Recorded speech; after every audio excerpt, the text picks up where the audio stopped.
Katta televizorlarda ko'ramiz, xudo xolasa. Chunki O'zbekiston o'ynaydi-da. To'g'rimi?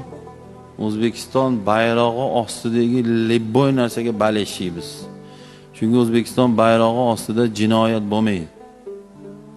Chunki bu bayroq bizniki eskitdan o'sha islomda ham, boshqasida ham bayroq og'anamasin degan, bilasizlar-a?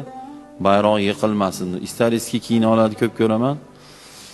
Orqasi to'la nayza, o'lgan odam bayroqni ushlab, tizzalab, shunda tikka ushlab turgan, ba'da jang qilayotganlar ko'rib bayrog'imiz yiqilmabdi deb jangda yutadi-da, o'shalar. Kelsa hali odam o'lgan odam bo'ladi. Shuni ushlab qatib qo'ygan bo'ladi.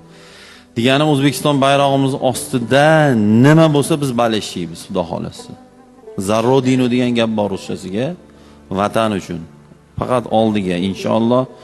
O'zi bu bolalar tarixda miqlab qo'ydi. Chempionatga chiqishi o'zi bitta tarix. Endi ag'iga omad bersin deymiz, ilohim. Omadlarni bersin.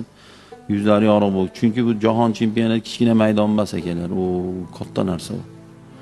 Birinchi chiqishimiz, ilohim, natijalar chiroyli bo'lsin. O'zbekistonimizdan ketgan futbolchi yigitlarimizga Alloh taolo omad bersin, kuch-quvvat bersin, chiroyli o'sha yerdagi holatlar nasib qilsin, yuzlari yorug' bo'lsin, o'sha joylardan xursand bo'lib kelishlarini Alloh o'zi nasib qilsin, ya arhamar rohimin.